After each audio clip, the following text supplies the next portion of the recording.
The wind howled between the marble pillars of the Metropolitan Cultural Center like an omen.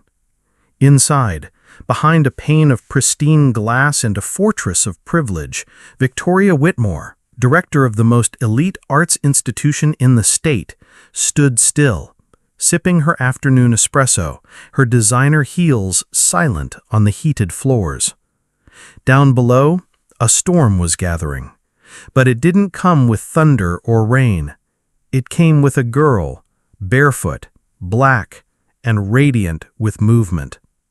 Zara Johnson, 16, spun and flowed across the gray pavement outside the entrance like water turned into music. Her body sang where her lips could not. The world around her faded.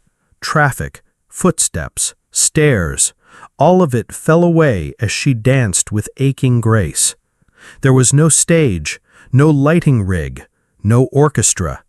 Just a girl, a few coins and a cap, and a crowd of strangers who suddenly remembered what beauty looked like when it came uninvited.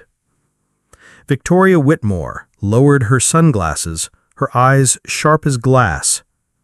"Look what the wind dragged in," she murmured, disgust curling her lip. "On our property." Her assistant, a pale young man with perfect posture, hovered beside her. "Should I call security?" Victoria didn't answer first. She simply stared. No, dissected the girl's every move. "She dances like she believes she belongs here," she said. Then she snapped her fingers. "Get her out of my view."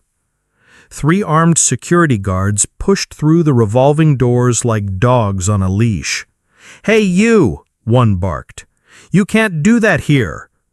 Zara froze mid-spin, her chest rising with breath, not fear.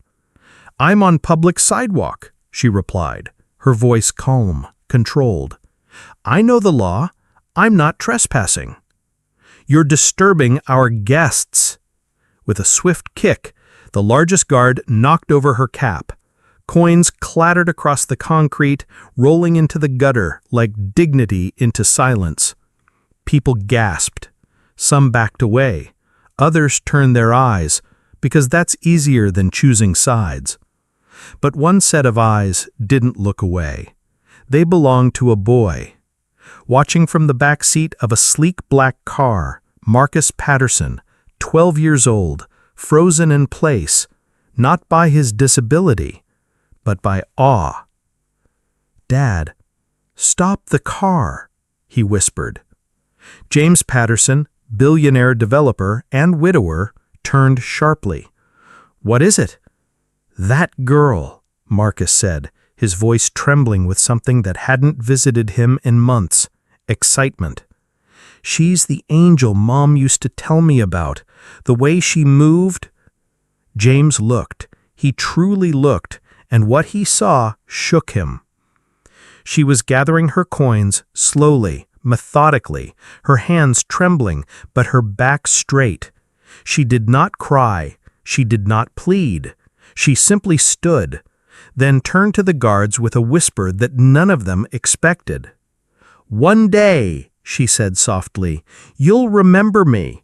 You'll wish you'd treated me with respect." The guards hesitated. Something in her tone, not rage, but promise, made even the biggest one take a step back. As she walked away, her eyes caught Marcus's through the tinted glass.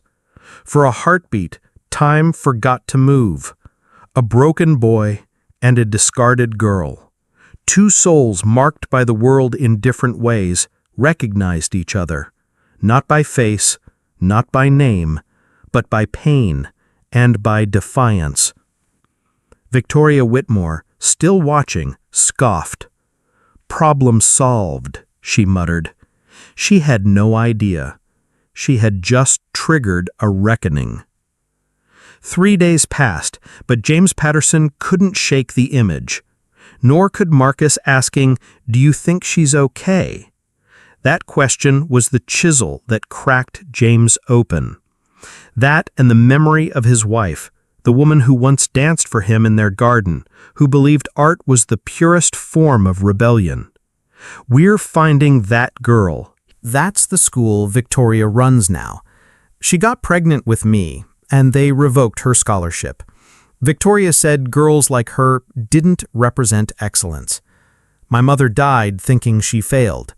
She didn't. The system failed her. James gripped his cup, knuckles white. That woman destroyed more than your mother's dream, he said. She destroyed a future. But Zara leaned in, eyes cold fire. She also created something, she said.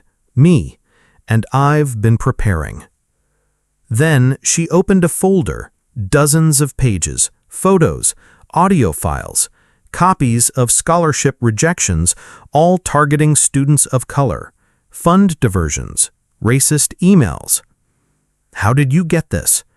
Let's just say, invisible people see everything, especially when they have nothing to lose. Meanwhile, Victoria Whitmore doubled her security, facial recognition cameras, private investigators. She won't ruin another event, she vowed. But she misunderstood the storm. Zara wasn't the danger. The truth was. On the night of the elite gala, the city's richest and most powerful gathered inside the Metropolitan Center. Champagne flowed. Speeches began. And then James Patterson took the stage. But he didn't talk about donations. He talked about dignity. He told the story of a girl, black, barefoot, brilliant.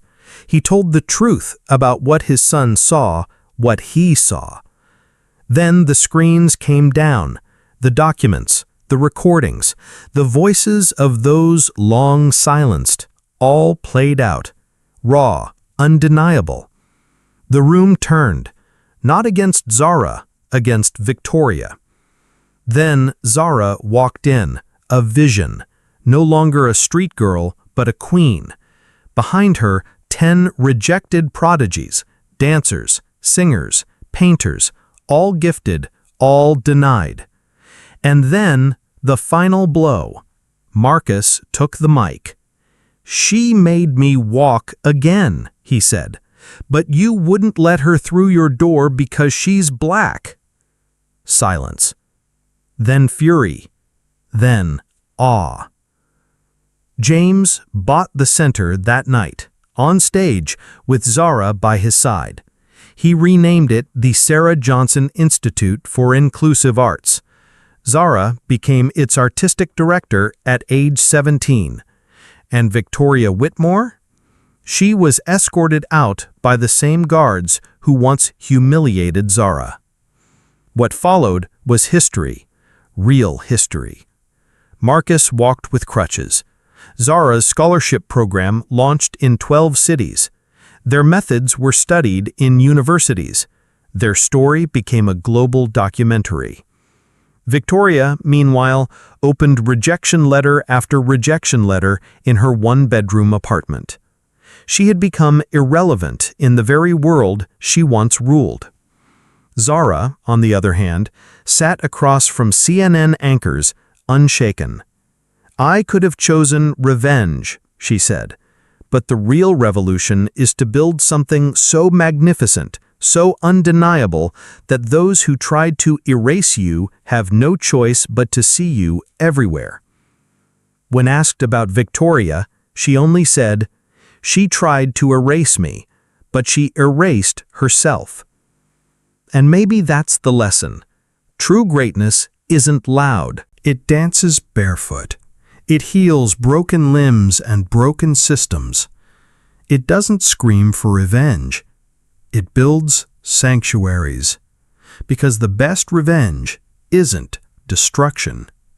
It's creation. Zara stood before the crowd of young artists, her eyes scanning a sea of faces that looked nothing like the sanitized brochure covers Victoria Whitmore used to parade. These were the new faces of art: Black, Latino, Asian, disabled, poor, queer, neurodivergent. each carrying stories once labeled unfit for excellence. She knew all their names, and more importantly, she knew their dreams. Behind her, a massive mural covered the wall of the newly renovated foyer. It was a photo of her mother, Zara Johnson, leaping across a stage in midair, her form perfect, her spirit eternal. Underneath, 5 simple words: "Art belongs to everyone, always." The Institute now received over 80,000 applications a year. News outlets called it the most radical and revolutionary art academy of the century. But Zara didn't care about prestige. She cared about access. That's why the first rule she implemented was no auditions based on privilege. Talent has no zip code. She had become more than just a director. She was a movement, a wave, a signal to every girl dancing in a parking lot or boy drawing on a cardboard box in a shelter. You matter. You're not invisible, and one day the world will see you. Meanwhile, across town, Victoria Whitmore sat hunched in a folding chair, staring blankly at the TV inside a community center's break room where she now volunteered, court-mandated. The newscaster's voice was sharp and clear. Zara Johnson to receive the United Nations Global Harmony Award for contributions to inclusive education and the arts. Victoria's hands trembled. She hadn't touched a stage in 3 years. No one returned her emails. No publisher would touch her memoir. Her former gala friends crossed streets to avoid her. She was a ghost trapped in a body that the world had outgrown. She switched off the TV. But the silence was worse. In it, she could still hear Zara's words. She tried to erase me, but she erased herself. And it was true. James Patterson, now the chairman of the board of the Zara Johnson Institute, often said in interviews, "I didn't save her, she saved us. She reminded us what art is for, not status, not gatekeeping, but liberation." Marcus, now 15 and walking without support for short periods, helped teach dance therapy classes. When asked how he recovered so fast, he always smiled and answered the same way: "Because someone believed I could." Zara's story was turned into a Broadway musical titled Footsteps in Silence, directed entirely by marginalized artists. It sold out for 2 years straight and won every award it was eligible for. Netflix, CNN, Harvard, even UNESCO asked for her presence, her insight, her leadership.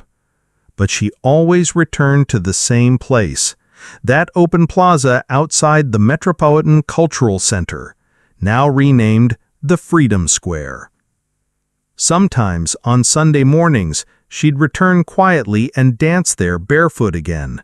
No camera, no crowd, just her and the wind, a silent reminder of where she came from. One morning, a young girl stood watching her with wide eyes. Her hoodie was ripped, her shoes worn, but her gaze was locked.